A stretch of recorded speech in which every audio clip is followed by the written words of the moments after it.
always at CES, you're going to see these products of the future and products that are like 5-10 years down the line. They might be concept products right now, but a lot of ready to go type innovations this year that I thought were neat, especially in the TV space. When I walk on the show floor, I always try to look at it through the lens of what a member, what's the value to a member. Every company there, the flagship products that you saw in the headlines about, this is their new to market, the best to market. All of those are going to hit independent retail first. And all of those have a story that has to be told through independent retail, not through commercial. It's for our membership.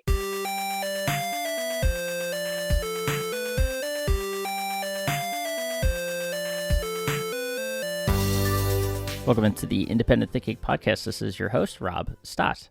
You could probably go back and look at the first consumer electronics podcasts of the last several years that we've done this podcast now, and you could probably hear the same thing on repeat. But this first one of the new year, first podcast talking about consumer electronics, is always going to be one of my favorite because it means we're talking about the Consumer Electronics Show out in Las Vegas. And this year in particular, 2022, is the first time since 2020, since the pandemic, that we've been able to have an in-person CES, even if it was a scaled-back version of that show. Reports saying it was like 20 to 30% of typical capacity from an attendee perspective. Everything I've heard from the team here at Nationwide to others in the industry that were at the show, that didn't affect it at all. If anything, it made it more meaningful for the people that were there and able to meet with vendor partners and able to get up close with these technologies that usually it's like trying to get to the front of the Mona Lisa, at the Louvre, elbowing and making big crowds in front of these booths to try to see this technology. But that was not the case at this year's show. And I myself, having to watch from afar, had a little bit of FOMO, with our team being out there and just seeing some of the reports that were coming out and being published online, but still able to follow along with the show. And of course, wanted to check in with some of our guys that were there, and that includes Mr. Lee McDonald, our VP of CE here at Nationwide Marketing Group. And always great talking to Lee about consumer electronics, and again, especially when it revolves around CES and the things he's seeing there. And honestly, a lot of awesome stuff, as expected at the show. I mean, it's technology, it's the forefront of what's to come in this space. But, this year in particular, it felt like there was a lot of things happening that were relevant today for retailers and consumers. And that's, I think, what made it even more exciting was the fact that these are things that we were talking about, in this episode, in this interview, that you'll see by the end of the year, that will be in stores, that consumers will be looking for, and frankly, that can really shake up and impact the landscape of consumer electronics and, the many tentacles that involves, from TV to audio to smart home, and the list goes on. So, a lot of great stuff to talk about, and I don't want to waste it, diving, too deep into this little pre-clip of the episode. So let's just go ahead and get to it. This is Lee McDonald here on the Independent Thinking Podcast talking about the Consumer Electronics Show.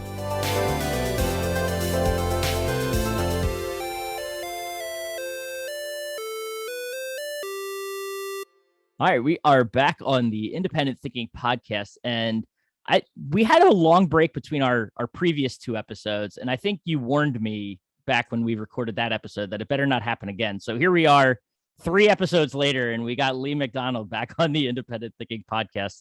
Mr. McDonald, appreciate you taking the time and joining us today. Yeah, absolutely. Thanks for having me, and glad to be back on such short notice. So appreciate it. Yeah, I mean, we are on the other side of a calendar year, but hey, it's only been, I think, exactly 3 episodes since we last talked, but a lot has, can still transpire over 1 month to the next. So first of all, how are you, and how are things in consumer electronics? I'm great. Thanks for asking. It's a question I don't normally get, so I appreciate it.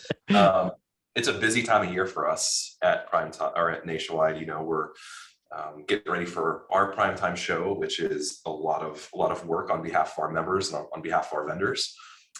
We just had the Consumer Electronics Show, the first time in person for a while in Las Vegas.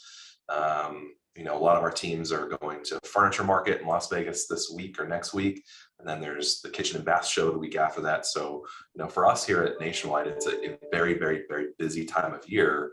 But that's it's part of the fun. There's a little bit of a show and a dance that happens, and we're all here because we love it. So Yeah, absolutely. And I mean, we'll dive into CES. I know that's a lot of things come out of that show, whether it's in person or virtual each year, but obviously nice to get back, but we'll dive into that in a bit. But, let's talk about CE and the CE channel. I think the last time we talked, we were looking at some things were happening that, obviously chip shortages still, hampering this industry, and all of between the high demand and low supply and things like that. But I think since the last time we talked, Samsung officially committed to the outside of the Austin area, building a chip factory there. Are things, I know it's only been a month, are things getting better from a chip perspective, or, what are you seeing? What did you hear, from manufacturers out of CES? yeah, it's a great question. I would tell you that it's not better yet, but I feel better about what the future holds. So whether it's the plant in Austin that you mentioned that Samsung's building, Intel is making a sizable investment, maybe the largest investment in the state's history in Ohio. There's a lot of domestic production going on. I think that was one of the major learnings for some of these major corporations across the globe. They have to differentiate and start multi-sourcing, where they manufacture chips. The parallel to that is I think our members unfortunately found out they have to start multi-sourcing where they buy product from. It was a good learning for our manufacturer partners. It was also a good learning for our members, but nothing's going to change in the immediate future. And when I say immediate, I mean probably 3 to 6 months. There's still going to be chip shortages. Container prices are still going to be astronomical, at least versus, historical averages. And then, going to the back half of the year, I think what all of this means is that the recovery will come quicker, and the recovery will also be accelerated, meaning we're going to start seeing relief for some of the chipset prices and availability. We're going to start seeing relief for some of the container shortages because now it's domestic versus global shipping. And then it's just, the relief is going to come at a much higher pace. How about, for our members in particular, obviously you mentioned the multi-source, finding new ways of getting product and things like that. But, what are you seeing with our partners and how they're, working with our members to get them product? Are there still challenges, struggles? What's kind of happening in the space? It really varies by category. So you think of consumer electronics, we talk about it a lot. It's a really big category, right? Yep. I mean, I think we take it for granted, but it's audio, and audio is its whole own ecosystem: sound bars, receivers, separates, and even within them, there's low, middle, high end. There are certain areas of consumer electronics, audio specifically, that are still highly constrained and challenged.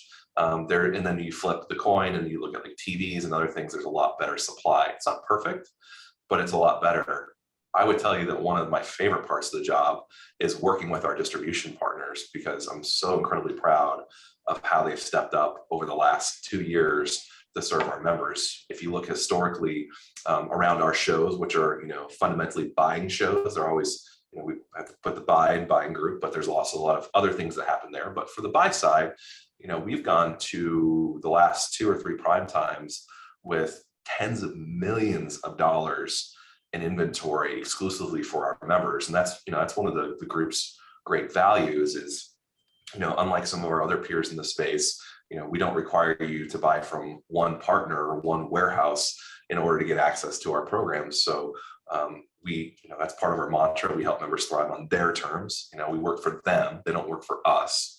And that kind of percolates into the entire ecosystem, our distribution partners being one of that. So we work with an incredible array of distributors in the US, probably 7 out of the top 8 distribution partners. And wherever a member buys from, they can feel safe and confident they're going to get all the group shows, show specials, programming. All of our offers are eligible there. And that's been a massive relief, I think, to the membership, where, one distributor may go out of stock, but there's usually someone within that same ecosystem that has the same product, they get the same offer on, they can get the same price. And that's been, I like to think of one of the saving graces in all of this madness that we've seen over the last 2 years. So it's one of my favorite things to do, is to watch our distribution partners delight our membership.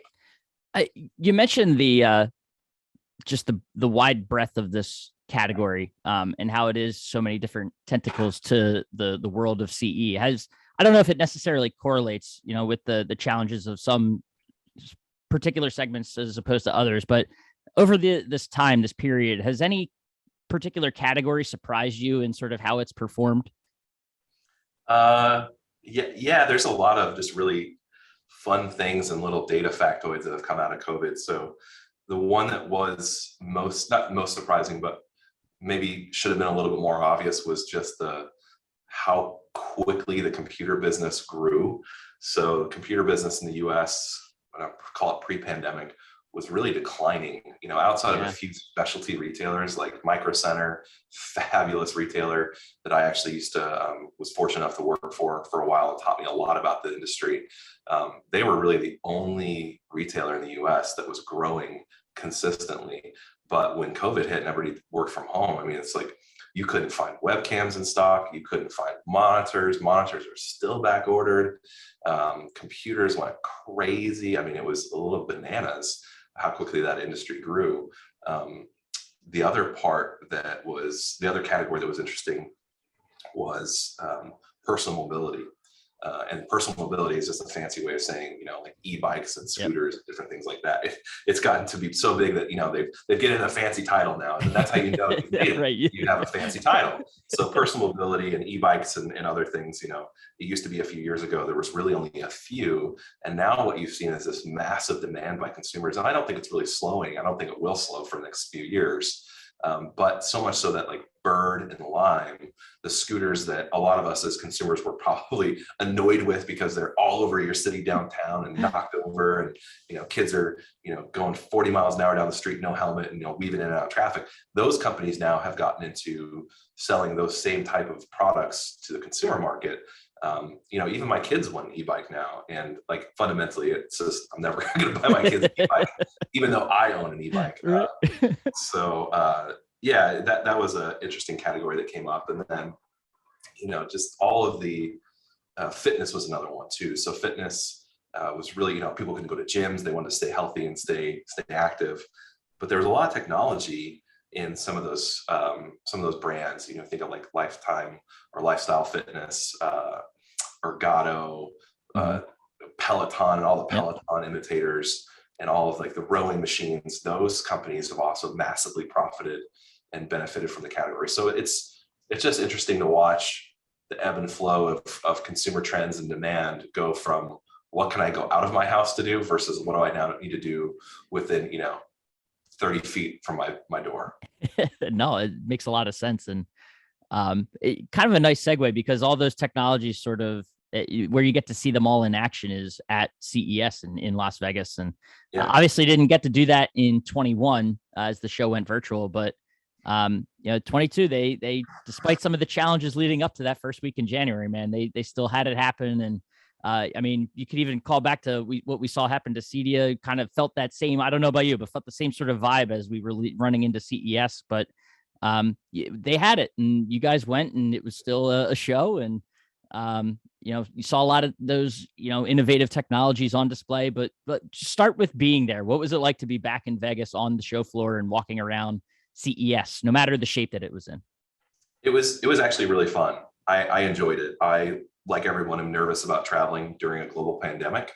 But there was a great post that Gary Shapiro, who is the president of the Consumer Technology Association, which is the parent organization of CES, he wrote. And, it struck a nerve with me, and maybe we can include it in the comments here so people can read it. But he makes a really valid point about there are a lot of small brands and manufacturers who spend so much money to go and put their product and their brand in front of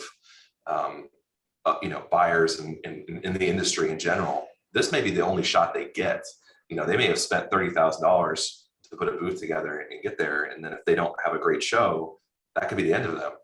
And it reminded me a lot of our membership that there's a lot of big companies that exhibit at CES, Samsung, LG, and some others, but there are whole exhibit spaces and halls full of these startup, scrappy companies. They're, in the Sands Convention Center, there's the lower level, there's a place called Eureka Hall or Eureka Alley or Park or whatever. I can't remember. Park. Thank you. And it's just, people with a dream and a product, and there's some awesome stuff down there. So, I wanted to go and represent the membership, but I also wanted to go and support the industry, because Gary's right. There are a lot of people that depend on that show. Could it be done virtually? Yeah, I think we can get there with the right investments in the right time. And I look forward to seeing CTA's leadership in that. But, I really enjoyed it. Certainly traffic was nowhere where it normally is. I would say it's probably 20 to 30% of what the traffic usually, like my experiences over the last decade. I actually enjoyed that. Normally, if you come out of the central hall, if you've ever been there, there is this, monster line to get a taxi. It's sometimes 2-3 hours long.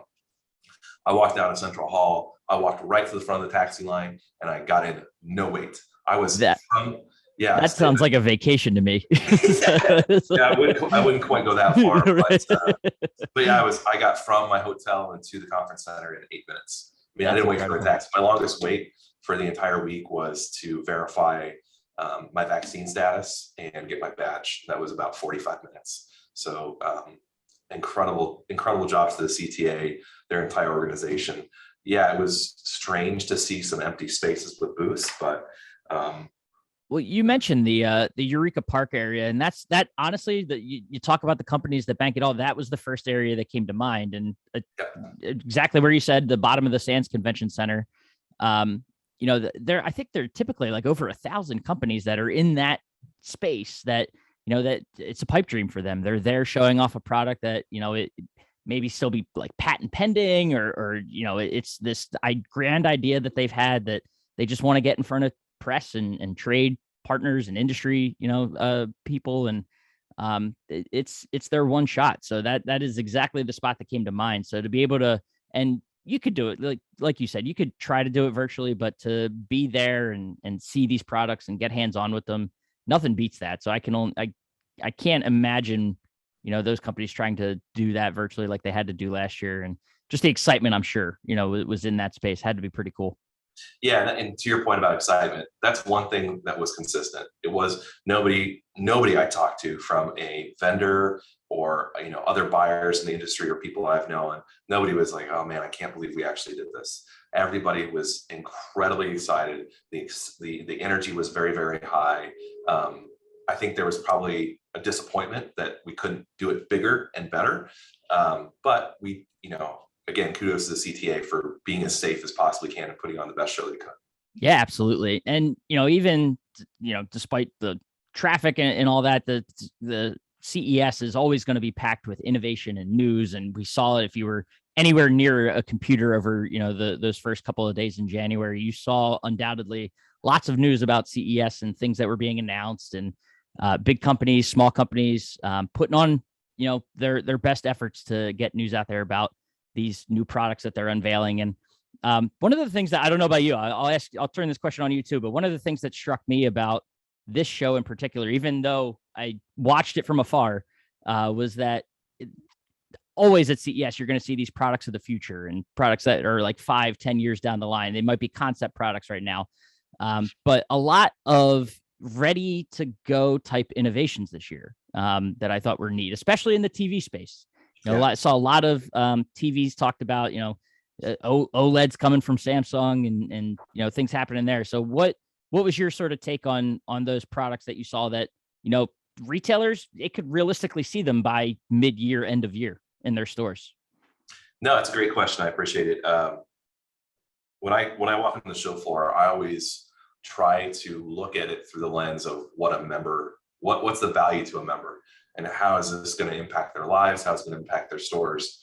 It's not the easiest thing to do, because part of me is like a kid in a candy store. Part of the reason I'm in this job is I love it. And, seeing self-propelled drones and other things is fun. But when you look at it through the eyes of a member, and if you've listened to any of our talks before, it may sound repetitive or like I'm a broken record, but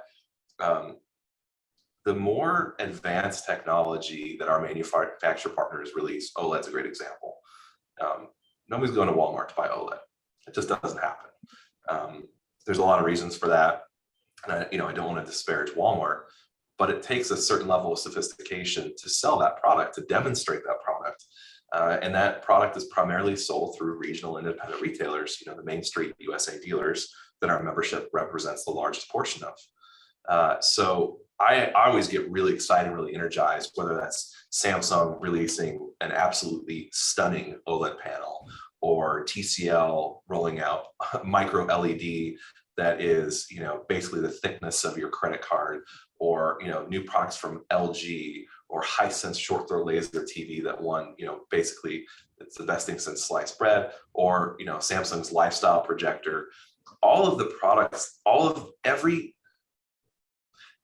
company, and this is really important, every company there, the flagship products that you saw in the headlines about, this is their new to market, their best to market, all of those are going to hit independent retail first. And all of those have a story that has to be told through independent retail, not through mass, not through commercial. It's for our membership. And so that's why, part of the reason I love CES, because all of that stuff is going to massively impact our members and help their business. I truly believe we are in more of a technology renaissance now. I attribute it, or I would correlate it to when 1080p came out. Like 720 came out, and it was a really big deal. And the difference between, DVD at 480i and 720p was a big difference. And 1080p came out, people were like, okay, this can't get any better. 4K came out, and it was still pretty cool, and the technology was good. But there's a technological revolution going on, whether that's an OLED panel, a self-emitting panel, micro LED or mini LED is another massive technology. And Samsung's not walking away from that, nor did LG, nor did Sony.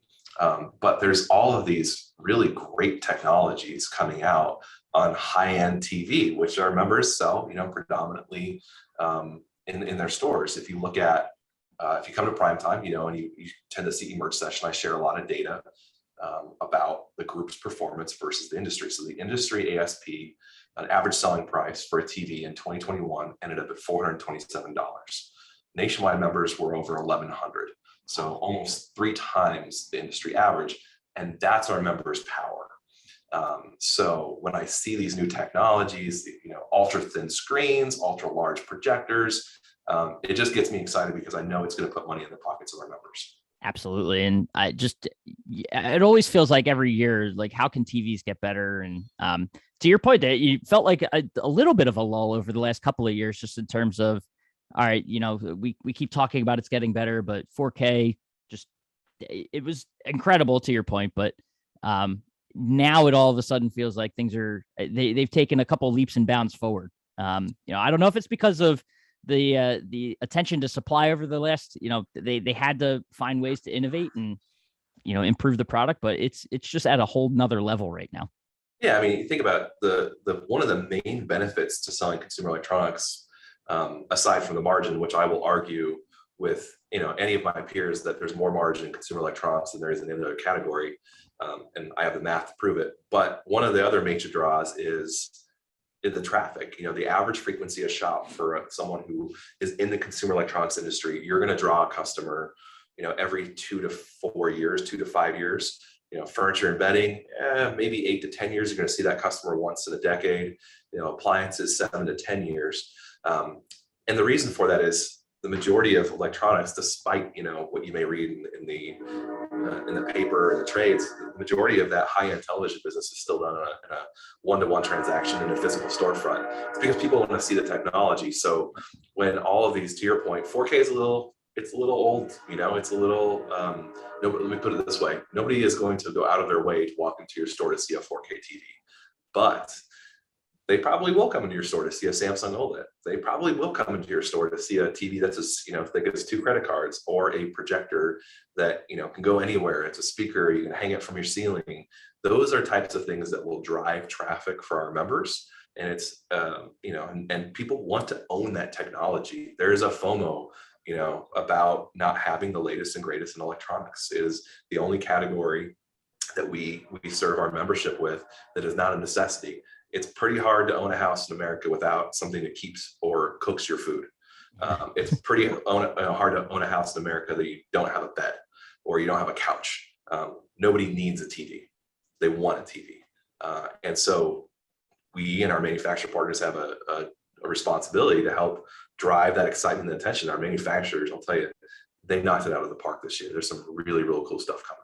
Yeah, exciting to see. And I know obviously we'll get a chance to do so with quite a few of those products, as we get together in Phoenix here in just a few short weeks. But there's obviously other categories too. Smart home, there was a ton of movement. It felt like a category that, it felt like it's been on the runway for so long. And now for some reason this year, it feels like it's ready to take off. You say that every year, I feel like, but this year you get all of the new, protocols coming together where companies are starting to actually have these products talk to each other and, just not have such kind of siloing of smart home technologies and things like that, making it easier for the consumer.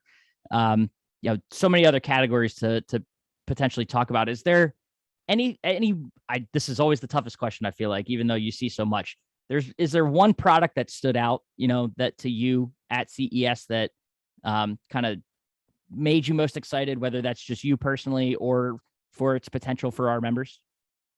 I'll give you two answers. So personally, I had a few favorites. I think the one that is kind of my aspirational one was the personal drone, where it's big enough for you to sit in and fly around. I got to sit in the thing, and that's awesome. My first thought was, oh man, I am never going to be brave enough to own this thing and drive it.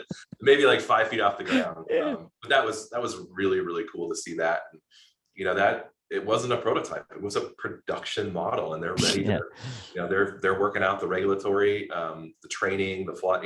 What does it look like for a consumer to buy that?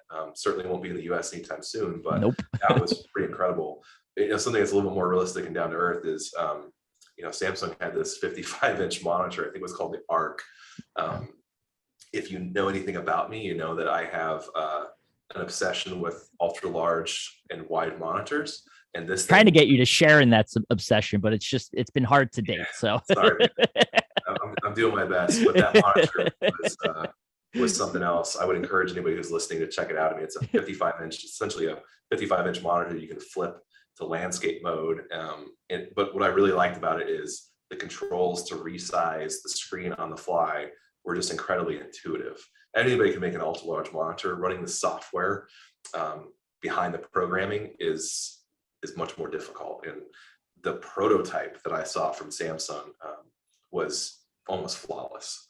So that was really exciting. I'm excited. I will be the first in line to pre-order that, I can assure you. For our membership, I think it wasn't so much a product, it was just how competitive the TV landscape is becoming, or will be in 2020 and 22 this year. Like you said, Samsung is the last of the large, tier one, or call it major companies to launch OLED. That's going to make everything more competition. I am a firm believer that competition builds, a healthy market, and it's going to make our members, it's going to give them a lot of arrows in their quiver to drive better margin and equip them to negotiate better with their current suppliers. And then even, the brands outside of Samsung, they're quickly closing the gap with the new technology, whether it's micro or mini LED, ultra thin TVs, where, a few years ago, there maybe is some brands that you would buy for a bonus room, but you wouldn't put in your living room. I think those days are coming to an end, Rob. I think that, or at least people will be much more likely to take a TV that, 10 years ago they wouldn't have, they would put in their basement or their garage. I think they'd be willing to put it in their living room now. I mean, they're just gorgeous TVs. Yeah, it's cool to see. I mean, again, it's a space that you felt like the manufacturers understood the need to get away from this black box on a wall, and seen it with the frame and kind of new iterations of the frame, and others try, even stick on Samsung. They got the Serif and just trying to find ways to make these more showpieces and just make it part of a functional, beautifully designed home. So the second you start to think there's lack of room for innovation in the TV space, you're probably behind, because these manufacturers are doing a lot of work to make sure that the space remains relevant and continuously evolves in so many ways. So it's really cool to see, and no better place to do it than in Las Vegas at CES. Yeah, and like you said, I think a lot of our members are going to be pleasantly surprised. We've been working closely with our manufacturer partners to make sure that a lot of that product will make its way onto the show floor. So it's tough to travel. I get that, but if you can, please come and see us in Vegas or in Phoenix, excuse me.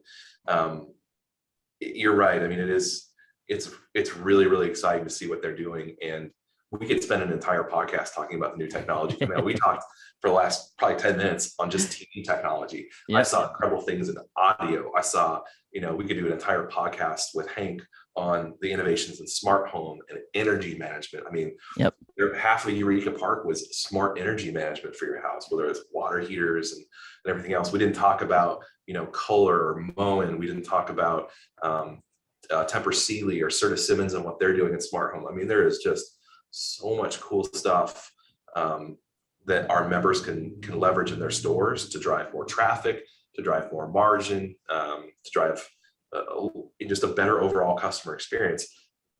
And, again, just to not beat a dead horse, but that story and that experience is not going to happen in a warehouse. It's not going to happen, from someone in a blue shirt that makes $9.50 an hour. It's not going to happen online. That is going to happen in an independent or regional retailer. And I couldn't be more excited for our members this year. I see what you're doing there with the other podcasts. Like we can, do one on audio, do one on smart home. I mean, you're leveraging for some follow-ups here, I imagine. So I gotta plant the seed early, right? Otherwise you won't talk to me for a year. No, I think those are some incredible ideas too, because to your point, there is so much to talk about in this space. And by the way, you mentioned those companies, they relate to other categories that, we'll eventually be seeing. I've been trying to talk with Jeff Rose about when we're going to be getting floating beds before we know it. Maybe we'll see one at CES. So the electronics category loves to expand its tentacles into other verticals as well. So I love it. And it's very exciting to always talk about. So now, Mr. Lee McDonald, this has been awesome. And we certainly will. We'll follow up. We'll see what's going on in these other spaces of consumer electronics. But for now, I appreciate you taking the time and sharing a little bit of what you saw out there in Vegas. And I look forward to connecting here soon in Phoenix. Yeah, don't be a stranger. I hope I talked to you before the end of the year. Had a great time. Thank you, Rob. We will. You got it.